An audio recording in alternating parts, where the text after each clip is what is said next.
better have unselfish written across your chest, because this team is the epitome of unselfish play. And Crowley, by the way, another guy. V for Villanova, V for victory. Colin, what a ride, though. Steady, consistent, clutch. I mean, in big games, CC showed up. Absolutely, in big games, he showed up. He was the kid. Now, he only had 27 goals and 25 assists, but he had 9 of those goals and 10 of those assists during the state tournament. When they needed him to score, he scored. When defenses changed, and when some of the guys who had been hot, like Garrett Samuelson and Matt Campbell and those fellas, when they started getting more attention defensively, Colin Crowley stepped up and was the player that everybody knew he was. Listen, Chuck Rubin talked about him early in the season, how good he was, what a leader he was, how tough he was. He didn't have those numbers that flew out on the page and said, wow, unbelievable numbers. But if you saw him play, he was a kid, he got ground balls. He played both sides of the field very well. He moved the ball. He made everybody better. He took on the fact that he was covered all the time with that pole as part of the game. As you said, unselfish. That's you have so to be. true. You can't play at Del Barton and expect big numbers. You've been covering them for 25 years. Yeah. It's just not part of it. They have a lot of talent that walks through the door there. They spread it around. And most importantly, Del Barton does not care who scores. They do not care who scores. It's all about the W. That's why they are the 2-time defending TOC champs, and Crowley had his DNA all over that. Back we go. And think about a guy with a long, legendary career. Dylan, he might not be the biggest guy out there, but Matt Lasciardi, forget about it. 3 state titles. You know, the face-offs, the ground balls, 2-time first-team All-Metro, going to Cornell, 3-year starter in basketball. You go to a high school and your greatest hopes are that you have an impact on the school, the community, and the athletic programs. Matt Lasciardi, mission accomplished on every level. Yeah, he ticked every one of those boxes. Look, he was a quarterback, a very good quarterback or he was a point guard, I should say, for their basketball team. He played that way on the lacrosse field, just getting everyone involved. You talked about head on a swivel. That's what he played with. Very good at the face-off X as well. And the leadership. Dennis Bond says, when Matty Lasciardi raises his voice in the room, there's no person, there's no coach, there's no head coach, there's no assistant coach. No one else has more value in that than Matt Lasciardi does when he speaks up in a loud way. And you talk about assists. I mean, 65 assists and 134 ground balls on the year. Yeah, and you know, the great thing about Lasciardi too is, look, they had their feet in the fire as a 2-time defending New York State champ, going for a third. They trailed Jamesville DeWitt in the 4th quarter. He's not a huge goal scorer, but I could have marked it down that he would have scored a goal late in that game. Why? Because they needed goals. And how fitting was it, the goal that he scores, right? Right. He's on the crease, he crashes inside, Dylan, a gritty goal. I could have marked it down. Lasciardi would have, when they needed it most. Look, when they're winning games by all these great scores in the regular season, he's going to assist, he's going to win faceoffs, he's going to do his thing. When push came to shove and it was season on the brink, you know, history on the brink, Lasciardi was there, as they all knew he would be. Congratulations. Yeah, that was the go-ahead goal to give them their first lead of the game at 9-8. And a pest right in front of the goalie. Cornell is getting a great one. Back we go, and we don't go far because we're sticking with Stone Cold Spring Harbor, Taylor Stroud. I mean, Dylan, now, if you're looking for numbers, 66 is a good place to start. But 66 and 75, that's ground balls. Oh, the Stags are getting a great one in Taylor. Oh, he is an absolute steal. I mean, another senior leader. I don't know if anybody, we talked about Lasciardi just now, but I don't know of their scoring threats if anyone had a bigger postseason than Stroud. I mean, again, 4 goals in that come-from-behind win over Jamesville DeWitt. 3-year starter. He was also solid defensively on the wing. You saw those 75 ground balls, but he was all over. Look, he was all over that win against Shoreham winning River again. There was no stage too big for Taylor Stroud. And I think, I'm telling you, when you look at the 3-year run for Cold Spring Harbor, you have to win 3 Nassau titles, 3 Long Island titles to win those 3 state titles. Stroud's numbers in the county championships and the Long Island championships are inflated. You know what I mean? And it's very telling. It's very telling with a player like that. Yeah, I mean, you know, a lot of guys can score 7 goals and maybe 3 assists in a game in March or in April. But when you do it when the heat is literally on in the month of June, that's when you know you're a special player. Great stuff, great stuff. We continue on this first team. How about the Fogo? We told you how tough this was. We're going back to Jersey, Pingree. Jamie Zusai, the junior. Look at the percentage, 77%. Verbally committed to Denver. He'll continue the great tradition. Trevor Baptiste now on his way out of Denver, the great one from Morristown Beard. Now enter Zusai. And Mike, this is a Fogo's Fogo. He gets there at that face-off X, and he yields results. He's so quick. I mean, he doesn't have that physical composition of Trevor Baptiste. He's not as big and as physical, but he's just as quick, and he's tremendous job of adjusting at X when he needs to. He's not the kid who scores. He's the kid who wins and gets to the guys who scores. But he is so consistent. You see that 77%. The biggest impact, the biggest thing we can say about him is when he wasn't there against Morristown.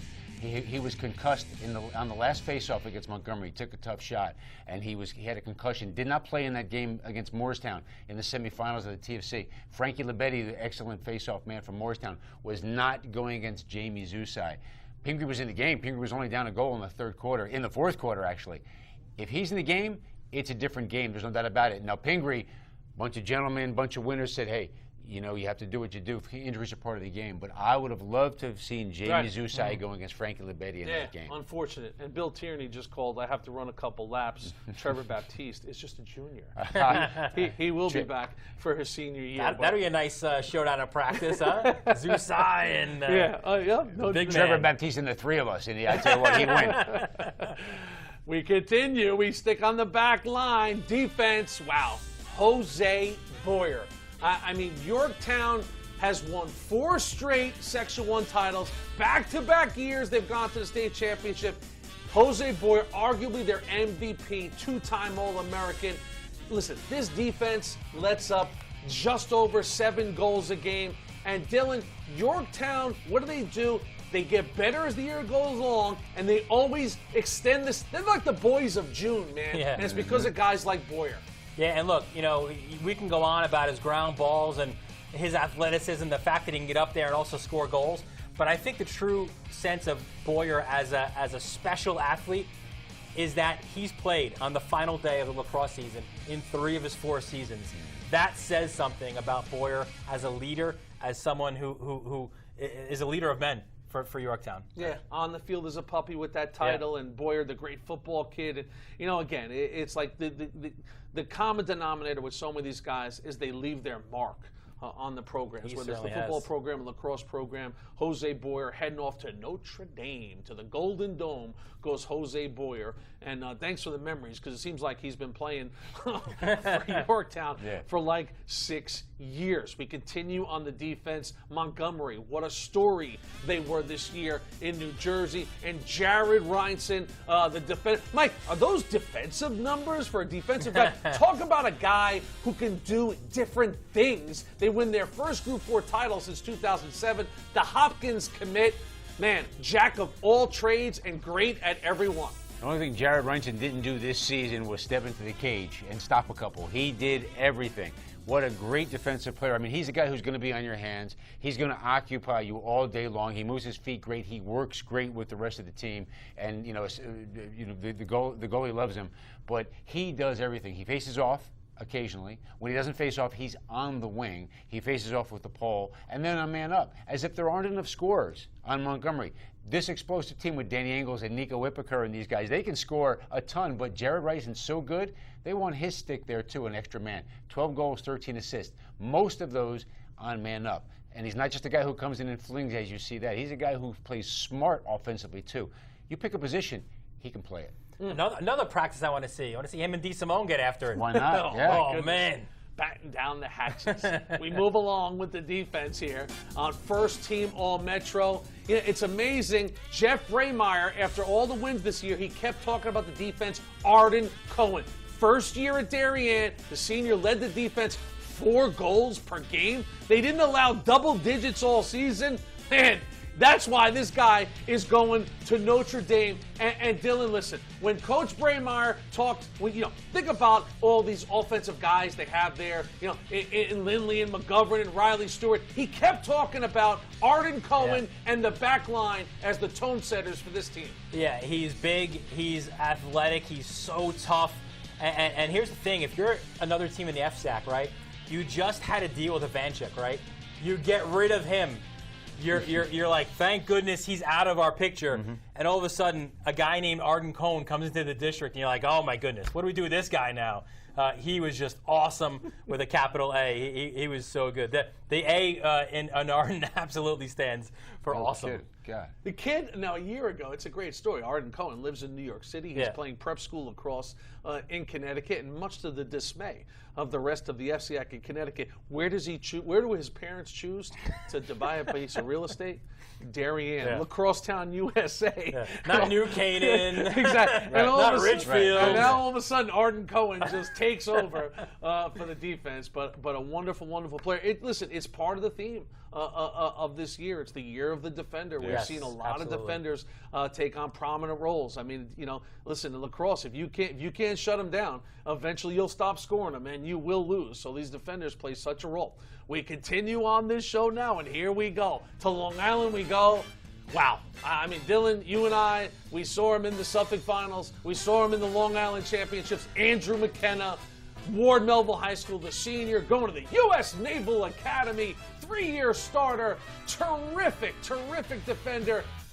Committed to Navy for a reason, as Coach Jay Negus said. He does it all. Yeah, and look, there you see him pushing away Connor DeSimone, making sure he doesn't get an inside position. How about Nick Turn? These are two guys, Jim, on our first team. And he wins both of those battles. That's Army-Navy, by the way. That's going to be a great matchup for the next few years as well.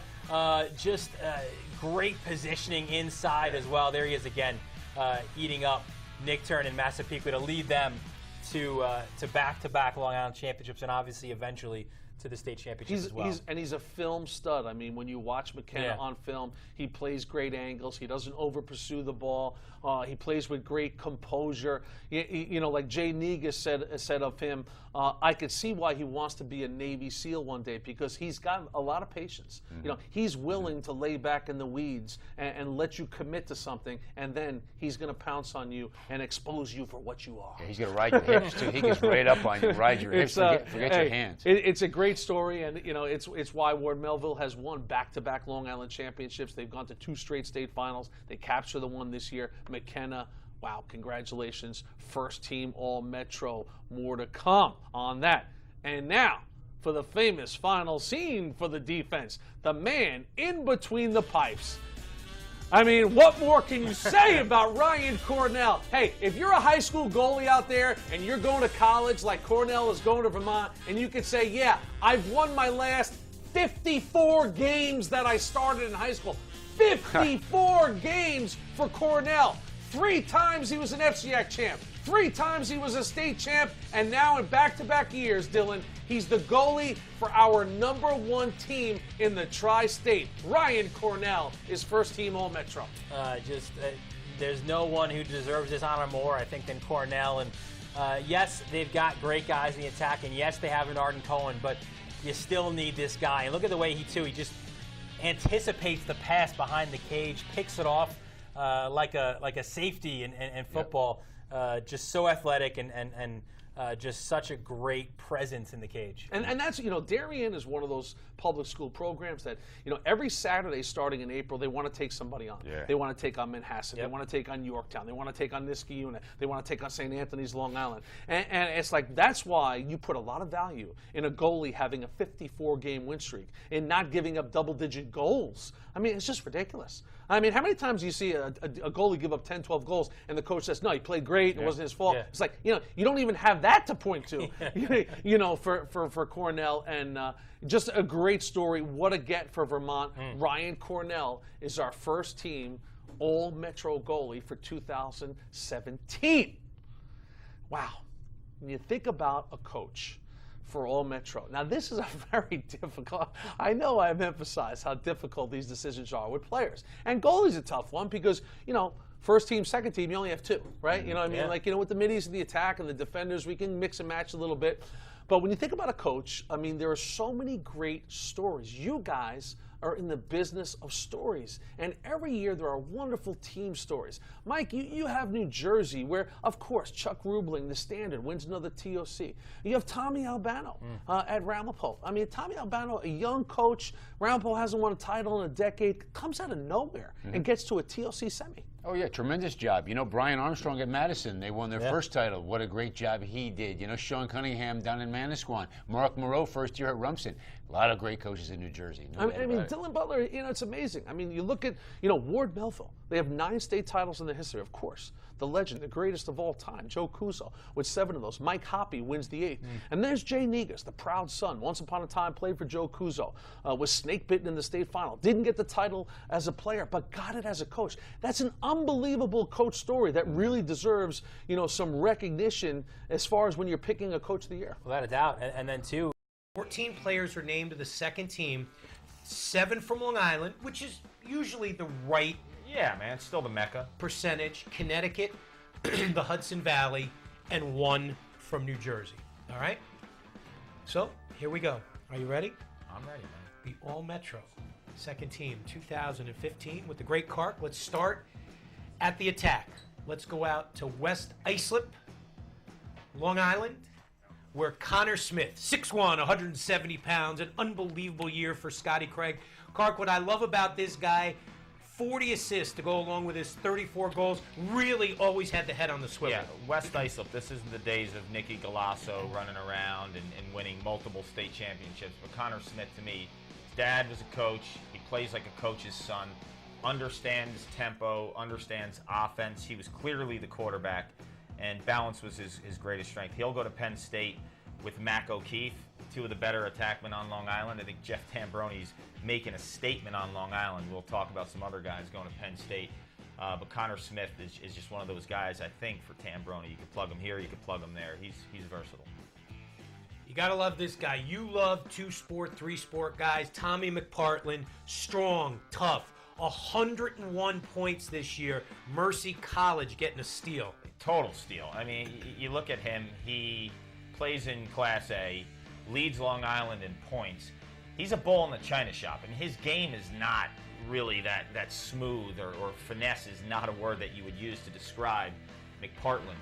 But his ability to get to the rack, his toughness, and his lack of concern for his body. I mean, he's one of those guys you could beat him like a baby seal, and he's still coming back for more. Love it.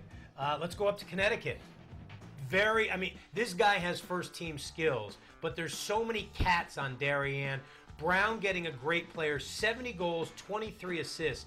Jack Niffen, Darien High School. Well, here's the thing with Niffen. You score 70 goals, man. You have a knack for the back of the net. He's going to go to Brown next year. They lose 2 of their 3 starting attackmen. Dylan Malloy from St. Anthony's, the Tewaaraton winner, National Player of the Year. He comes back. Don't be surprised if Niffen fixes that kind of hole for Brown, because they lost a lot of scoring with Balestri and Blinn.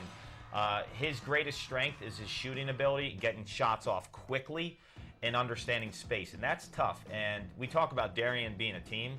Those are well-schooled kids that you don't have to say, like, hey, Jack, you need to be here at this time or here. He has that sixth sense to kind of work off of ball movement, and he's the type of player, a little undersized, but he doesn't play that physical type of game. He wants to find space and he wants to score goals. So I think he could play as a freshman at Brown. Puts on that number 4 jersey, so that's a big deal in Darien. Case no Mathias, Who's that? His freshman year. Braymeyer was actually, they're in this unbelievable game against Greenwich, and he's turning to his freshmen and saying, you got to go win the game for us. Now, they did struggle that year at 12-8.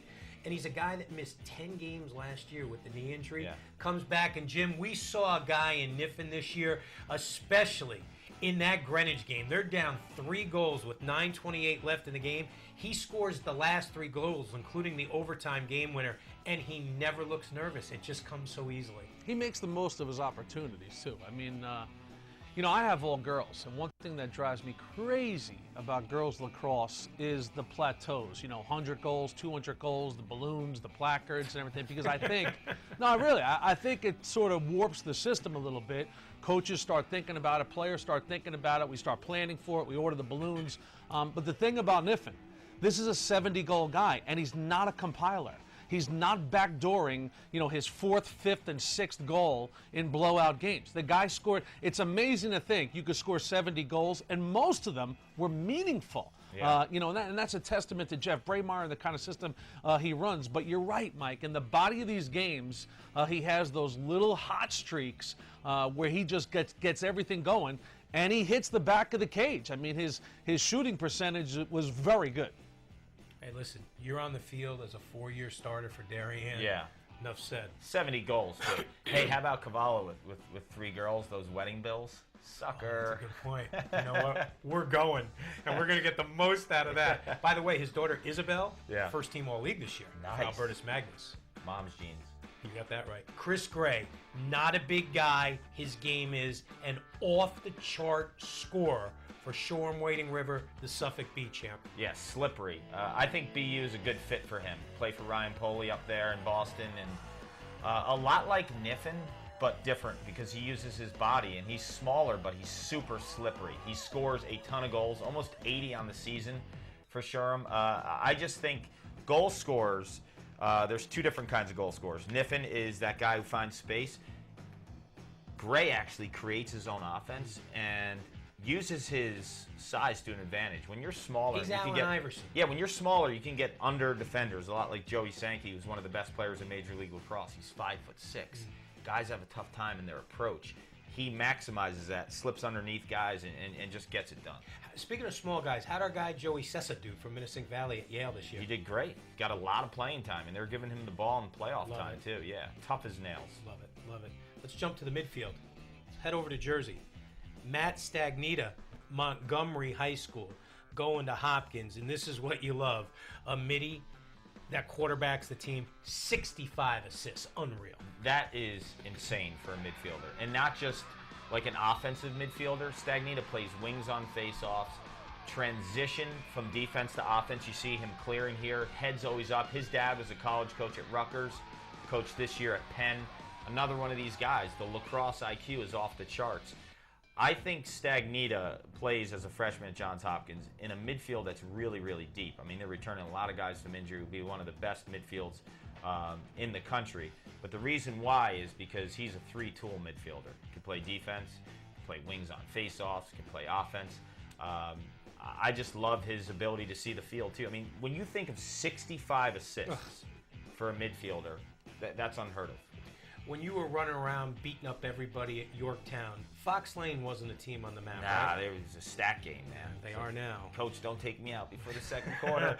Cullen Morgan, Fox Lane going to Georgetown, a wonderful player, 42 and 35 this year. Those are super solid numbers, but you have to watch him play in a full game to understand, like, wow, he puts that much on the field because he faces off. He took the majority of the team's face-offs this year, never came off the field, and then was asked for that type of production offensively. He's going to go to Georgetown.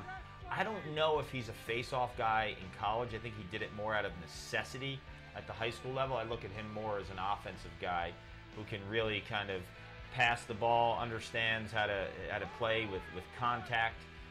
Just a kid that was probably asked to do more outside of one of the guys we'll get to in the first team, and I'll mention from a value standpoint, you have guys like Stagnita, you have guys like Morgan. It's like, wow, I'm getting more than just 1 or 2 things out of him. Here's the third midi, Lucas Kotler, Syosset. Yeah, I think from a talent standpoint, he's as good as any. His number's a little underwhelming this year. He's going to go to Yale, and he's going to play because he's super skilled. And he's got a little bit of a Canadian game in him, two-handed lefty guy, likes to slip underneath, good size, can sling it from downtown. I mean, he's got some serious giddy up from the outside. See there on the run, but from a set shooting standpoint, really, really a lethal shooter. You'll see here, stand room, just a bomb of a shot. I just think there were huge expectations for him, and from the fact that Syosset, outside of Mac O'Keefe, I think that if Cutler was able to play at the level that O'Keefe did. Probably could have done a little bit more. I'm not saying that he didn't deliver this year. If you're a second-team all-tri-state guy, I'm just saying from a talent standpoint, he's as good as there is. There may be no bigger fan of The Rock than you. Ryan Naraki from Hop Hog, you love everything about his game, and you love the fact he's going to Providence. Yeah, he's going to Providence. Look, here's a kid in 15 games scored 58 goals for Jim Conan at Hop Hog. You look at him, he's a big-time righty shooter, a lot like Kotler is on the left. This guy gives you a lot of value. Team didn't do great, but when you are the player with the huge X on your back, which he was. Playing in that league. And scoring 58 goals from the midfield, I'll give you some props. If you were an NFL executive on draft day, how high would you draft a kicker? Depends on the type of offense I have, defense, where the hole is, but just if all things are considered equal, third round if he was a total stud, fourth round. Okay. Yeah. Which people years ago never think of yeah. that. That leads us to this. The Fogo position has become like the kicker. Even more so. I might draft a Fogo guy if I had a good base of a team coming back. I might draft him in the second round. Really? Yeah. So that was What's a good more segue, important than man. the ball? What's more important than the ball? Nothing. Good point. Yeah. Varello, I mean, and again, we talk about Suffolk Big Boy A. Yeah. They have everything. He was in great battles through the years with Arcieri, going to your alma mater, and he did nothing to hurt himself this year. He was an early commit for Q's. His brother was a face-off guy at Smithtown West. Just a tough scrapper of a guy who's able to come up with the ball. And here's the deal for him. You have Ben Williams at Cuse right now, who's going to be a senior. He can learn under one of the best face-off guys in the country next year, and there's no reason why he can't be a 3-year starter there. Is that a position, how do I want to phrase this? There's nothing easy about translating from high school to college. What position is the quickest one, though, percentage-wise, to get on the field through the years? What translates the best from high school to college? I think defense is really hard because there's multiple schemes and the pace of play is so much faster. That's a really, really tough spot. Look, we saw Austin Henningsen, who's from Northport, did an incredible job for Maryland as a face-off guy his freshman year. I think those guys can adjust. Trevor Baptiste 2 years ago, from New Jersey, from Morristown. Yep. Yeah. He went from high school to first-team All-American as a freshman in college. So I think the face-off guys can acclimate pretty quickly. Wasn't he the MVP of the national championship game? No, he wasn't the MVP, but he was the national face-off player of the year as a freshman, which is crazy. But I think face-off guys, and being a quarterback of an offense is really, really tough. But being an off-ball like shooter, you can make some noise as a freshman too. We love guys that play multiple sports. Jose Boyer, Yorktown, made it as a second team last year, long stick midi. He is a flat-out sensational athlete, going to play for the Irish in a couple years. Yeah, he's a scrapper. Here he is in football, pick 6 to the house. Look, he has those instincts. You see, he's able to anticipate the ball. He's able to anticipate in lacrosse ground balls all over the field, offensively, defensively. This is a team that went to the state title, and you look at the strength of their team. Liam Donnelly and Cage and Jose Boyer were their 2 best players.